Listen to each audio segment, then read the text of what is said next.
Hello बच्चों, आप सभी का स्वागत है हमारे YouTube channel smart mathematics classes में। बच्चों, आप सभी कैसे हैं? आशा है आप सभी ठीक होंगे। बच्चों, हमने अपनी पिछली क्लास में एक्सरसाइज 3.3 में प्रश्न तीसरे के अंतर्गत हमें 6 प्रश्न दिए गए थे। उसमें से एक प्रश्नों को हमने हल कर लिया था। 6 प्रश्न हमें थ्योरिकल दिए। थ्योरिकल से हमें क्या करना, समीकरण का रूप इनको बनाना है। समीकरण का रूप बनाने के बाद इनको प्रतिस्थापन विधि से हल करना है, ठीक है ना। प्रश्न 3 में हमें बोला है कि समीकरण का रूप बनाओ, रैखिक समीकरण बनाओ और रैखिक समीकरणों को प्रतिस्थापन विधि से हल करो, ठीक है ना। थ्योरी से रैखिक समीकरण बनाना है और कहने का मतलब उसे प्रतिस्थापन विधि से हल करना है। प्रतिस्थापन विधि हमने आप सभी को बता दिया है। 2 समीकरण दिए होंगे, 2 समीकरण में से किसी एक समीकरण से मान निकालो और दूसरे समीकरण में रख देना, ठीक है ना। तो हमें एक रियल वैल्यू आ जाएगी। तो रियल वैल्यू जो आ जाएगी फिर आप समीकरण 1 या समीकरण 2 में कहीं पर भी रख सकते हो, ठीक है ना। तो प्रतिस्थापन विधि ये होती है, ठीक है ना। तो हम देरी किए बिना आज की क्लास को प्रारंभ करते हैं। तो दूसरा प्रश्न दिया गया, 2 संपूर्ण कोणों में बड़ा कोण छोटे कोण से कितना है बच्चों, हमारा कितना 18 डिग्री अधिक है, उन्हें ज्ञात कीजिए। तो बच्चों अब देखो, आप सभी को हम बता दें संपूरक का मतलब क्या होता है और पूरक का मतलब क्या होता है। बच्चों देखो, 2 संपूरक कोणों का मान 180 अंश होता है और 2 पूरक कोणों का मान 90 अंश होता है, ठीक है ना बच्चों। संपूरक और पूरक का मतलब आप सभी को हम और बता दें, अच्छी गहराई से बता दें, यानी आपको इतना हम बोल रहे हैं ना, आप लोगों को परफेक्टली समझ में आएगा संपूरक और पूरक। तो सबसे पहले हम बात करते हैं पूरक कोण। तो पूरक कोण का यानी कहने का मतलब 2 पूरक, दो लिखेंगे, 2 पूरक कोणों का मान कितना होता है, 90 अंश होता है तथा 2 समपूरक कोणों का मान 180 अंश होता है। अब बच्चों कैसे होते हैं आप सभी को हम बता दें, एक्सप्लेन कर दें। एक जिस सरल रेखा होती है, सरल रेखा पर बच्चों बना हुआ कोण, जैसे मान लो यहाँ पर एक बिंदु है, ठीक है ना। ये एक रेखाखंड, इसको मान लो एक रेखाखंड ए भी मान लो, ठीक है ना। तो ए भी रेखाखंड के बाद एक बीच में हमने एक बिंदु ले लिया, इसको क्या मान लिया बच्चों, ओ मान लो, ठीक है ना। कुछ भी मान सकते हो, हम बता रहे हैं आपको समझाने के लिए। मान लो ए बी रेखा को हम क्या करते हैं, समान लंब द्विभाजित, यानी ए बी रेखा का हम क्या करते हैं, समान लंब समद्विभाजन करते हैं, ठीक है ना। समद्विभाजन का मतलब इनको 2 भागों में विभाजित कर दिया, ठीक है ना। तो बच्चों कहने का मतलब यहाँ से यहाँ तक 90 और यहाँ से यहाँ तक 90, ठीक है ना। तो बच्चों कहने का मतलब है जो 90 है यहाँ से लेकर यहाँ तक, इसको मान लो सी मान लो, ठीक है ना। यहाँ से यदि हम ये बनाए, ठीक है ना, यदि यहाँ से यहाँ बनाए, ठीक है ना। तो बच्चों कहने का मतलब है कि जो हमारा त्रिभुज ओ सी बी है, जो त्रिभुज ओ सी बन रहा है, तो बच्चों देखो इसमें कितने यहाँ पर कितने अंश का कोण बन रहा है, 90।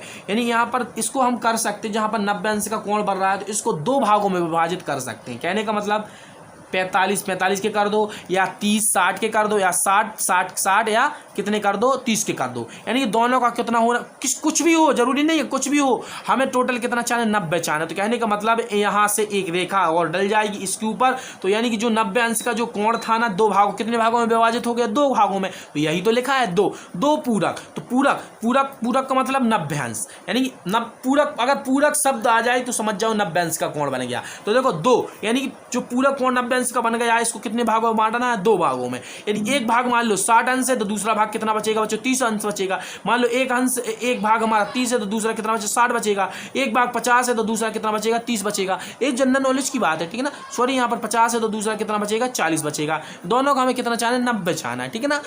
अब बच्चों आप सभी को बताएं समपूरक का मतलब होता है बच्चों यहाँ से लेकर पूरा यहाँ तक, यानी कि दोनों इस कोणा से लेकर इस कोणा, जो हमारा बिंदु दिया गया, बिंदु की एक सिरे से लेकर दूसरे सिरे तक, यानी हमें ऐसी बना यदि, तो कहने का मतलब एक अर्धगोला बन गया। तो अर्धगोला है ना, अर्धगोला में बना कोण कितना होता है, 180 अंश होता है। कितना होता है, 180 अंश होता है। तो इसमें 2 कोण बन रहे हैं ना, एक 90 का बन रहा है, एक दूसरा 90 का, तो 2 बन रहा है ना। तो देखो बच्चों, यदि ऐसा आ जाए, एक कोण θ1 यहाँ पर है, θ2 यहाँ पर है, तो देखो ये टोटल कितना है, θ1 प्लस θ2 कितना है, 180। क्यों है 180, क्योंकि सरल रेखा पर बना हुआ कोण कितना होता है, 180 अंश का होता है। 2 कोण आए ना, तो 2 की बात की गई, 2 समपूरक का मतलब 180 रखना है और पूरक का मतलब कितना रखना, 90। तो पूरक में भी कितने होंगे, 2, ठीक है ना। पूरक को भी तुम 2 में बांट सकते हो, तो 90 को अगर 2 में बांट दो, किसी भी भाग में बांट सकते हो, समझे ना। समपूरक और पूरक का मतलब हमने आप सभी को समझा दिया। मुझे लगता है आप सभी को समझ में आ गया होगा। 2 की बात की तो कहने का मतलब पूरक, 2 पूरक, तो इसमें 2 बनेंगे, 2 समपूरक, 2 बने ना, एक यहाँ पर बना, एक यहाँ पर, यानी संपूरक कोणों का मान 180 अंश होता है और पूरक कोणों का मान 90 अंश होता है, ठीक है ना। समझे ना। बस मुझे लगता है आप समझाने की आवश्यकता नहीं होगी। अब हम करते हैं इसको क्या हल। तो बच्चों 3.3 में हमारा कौन सा, तीसरे का हमारा दूसरा है। सबसे पहले क्या बच्चों हमें मालूम है, लिखो, हमें मालूम है, क्या मालूम है, 2 समपूरक कोणों का मान 180 अंश का होता है। ठीक है ना बच्चों, हमें मालूम है, अब क्या करना है, माना हमें जो मालूम था उसको लिख दिया, अब माना। ठीक है ना, इसको हम सॉल्व कर रहे हैं। ठीक है ना, हल कर रहे हैं, तो हल लिख लेना, हल कर रहे हैं,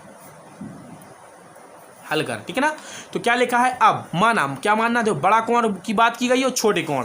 तो देखो संपूरक बना है बच्चों, तो संपूरक का मतलब हमने बता दिया, सरल रेखा पर कितने अंश का कोण बनेगा, 180 अंश। तो 180 अंश है ना, तो एक कोण की बात की गई, बड़े कोण, तो बड़ा कोण हो सकता है 90 अंश का हो, छोटा कोण हो सकता है 80 अंश का हो। तो बड़ा और छोटे की बात की गई है, एक बड़ा होगा एक छोटा होगा, तो बस समझ जाओ, माना बड़ा कोण x अंश का है तथा छोटा कोण y अंश का है, इसलिए प्रश्न से, ठीक है ना, इसलिए प्रश्न से दो समपूरक कोणों का मान 180 अंश होता है। कहाँ से आया, हमें मालूम है, सबसे पहले लिख लिया था, हमें मालूम है 2 संपूरक कोणों का मान 180 अंश होता है। तो बड़ा कोण हमने कितना माना, x माना, छोटा कोण कितना माना, y अंश माना। तो बच्चों दोनों का योग कितना है, दोनों को जोड़कर x प्लस y, यानी दोनों को जोड़कर कितना हो रहा, टोटल 180 हो गया। भाई तो हमने आपको समझाया था, अब भी जब हम रफ करवाया था, यहाँ पर मान लो रफ समझा रहा है, रफ, तो मान लो एक ए बी रेखाखंड है, तो इसके दोनों ओर जो बना कोण कितना होगा हमारा बच्चों, 180 अंश होगा। तो दोनों कोण 180 अंश होगा, तो इसको मान लो θ1 और इसको मान लो θ2, जब दोनों को जोड़ोगे तो भाई 180 अंश आएगा। तो θ1 को x मान लो, θ2 को y मान लो। ठीक है ना, रफ काम है। ठीक है ना, तो इतना तो आप सभी को समझ में आ गया होगा, मुझे लगता है आपको समझाने की ज़रूरत नहीं पड़ेगी। ठीक है ना, तो इतना तो आप समझते हो, क्योंकि आप जो क्लास में पढ़ रहे हो बहुत स्टैंडर्ड वाली क्लास है, बोर्ड क्लास है। ठीक है ना बच्चों, तो अब इसको हम मान लेते हैं समीकरण 1। ठीक है ना, समीकरण 1 बन गया है। अब प्रश्न से आप प्रश्न पढ़ेंगे। प्रश्न क्या लिखा है देख लो, लिखा है बड़ा कोण छोटे कोण से, बड़ा कोण छोटे कोण से, लिखो बड़ा कोण छोटे कोण से 18 अंश अधिक है। बच्चों बहुत अच्छा दिया गया है, बड़ा लिखा है बड़ा कोण, तो बड़ा कोण हमने कितना माना, x माना, छोटा कोण कितना 12 माना। तो बोला है छोटे बड़ा कोण छोटे कोण से कितना 18 अधिक, तो छोटा कोण जितना होगा उसमें 18 और जोड़ना पड़ेगा, तभी तो बड़ा कोण निकलेगा। इसमें हम क्या कर देंगे, 18 ऐड कर देंगे। तो बस कितना, एक समीकरण और बन गया बच्चों हमारा, कितना आ गया, x माइनस y को बस इसके पास कर दो, या पूरा लाना है तो पूरा भी ला सकते हो। ठीक है ना, तो जैसा हमने x और y में पहला समीकरण बनाया था, ठीक है ना, तो इसी प्रकार से इसको भी बना लो। ठीक है ना, किसी भी प्रकार का बना सकते, जरूरी नहीं। ठीक है ना, इसको पूरे को यहाँ पर लेफ्ट साइड ले आओ। ठीक है ना, यहाँ y को अकेला ले आओ, तो कितना बच जाएगा, 18। समीकरण 2, समीकरण 1 समीकरण 2 बन गए। इनको हमें क्या करना है, प्रतिस्थापन विधि से हल करना है। तो चलिए हम प्रतिस्थापन विधि से इनको हल करते हैं।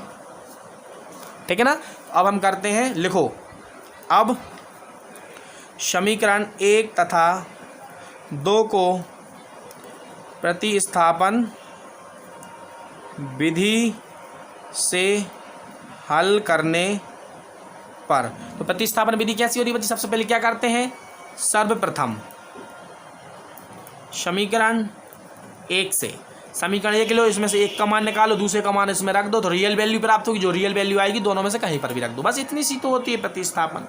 तो बस क्या है, x प्लस वाई बराबर 180 है, तो इसमें से हम x का मान निकाल रहे हैं, तो 180 माइनस y कर देंगे, इसको मान लो समीकरण 3। अब बच्चों लिख दो समीकरण 3 से y का मान, सॉरी x है तो x का मान समीकरण किस में रखेंगे बच्चों, 2 में रखेंगे। 2 में रखने पर, क्योंकि 1 से मान निकाला, 2 में रखेंगे, तो बस कितना रखेंगे, 2 समीकरण कितना है हमारा, j है, तो x की जगह पर रख दो 180 माइनस y।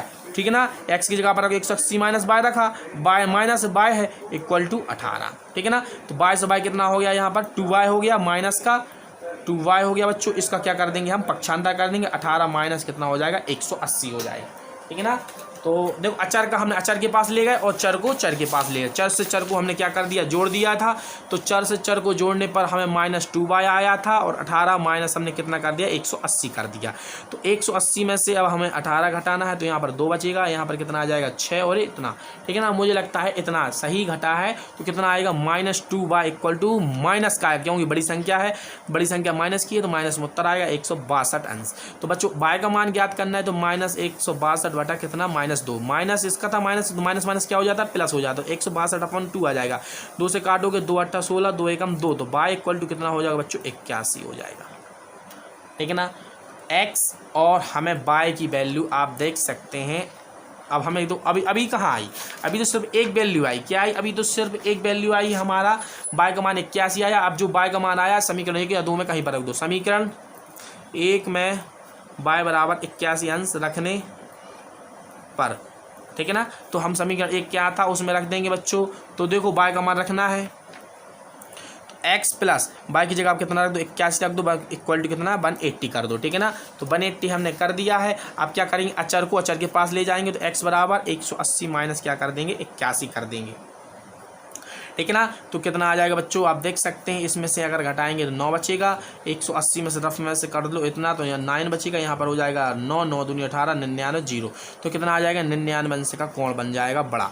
तो बच्चों अब देखो 99 x क्या है, माना था बड़ा कोण, x अंश है, तो x की वैल्यू कितनी आई, x बराबर 99, तो बड़ा कोण कितना होगा 99, तथा छोटा कोण माना था क्या y अंश है, तो y बराबर कितनी वैल्यू है 81 अंश। तो बच्चों 81 और इसको दोनों जोड़ोगे तो 180 अंश आ जाएगा। तो कहने का मतलब हम आप सबको समझाएं, एक हमने रेखाखंड लिया था, ए भी लिया था, ठीक है ना, रब बता रहा है, तो यहाँ पर एक बिंदु माना था, यदि लंब समद्विभाजन करें तो कहने का मतलब है बच्चों, तो वो थोड़ा सा सीधी नहीं आएगी, लंब समद्विभाजन यानी सीधी लाइन नहीं आएगी। कहने का मतलब एक हमारा कोण बड़ा बनेगा, ऐसा बनेगा। हो सकता है यहाँ पर 99 अंश बन जाए, और हो सकता है यहाँ पर 81 अंश, दोनों को जोड़ोगे तो 180 डिग्री आ जाएगा, ठीक है ना। तो संपूरक का मतलब ये होता है। तो मुझे लगता है आप सभी को अच्छे से समझ में आ गया होगा, क्योंकि मैंने एक एक चीज़ आपको एक्सप्लेन करके बता दी है, ठीक है ना। तो बच्चों आप देख सकते हैं हमारा प्रश्न कहाँ से स्टार्ट हुआ था और कहाँ पर ख़त्म हो गया है। तो आप देख सकते हैं हमारा ख़त्म हो गया है, x और y के मान हमने निकाल लिए हैं, ठीक है ना, छोटा और बड़ा कोण का मान निकाल लिया है। बच्चों मिलते हैं अगली क्लास में, तब तक के लिए जय हिंद जय भारत।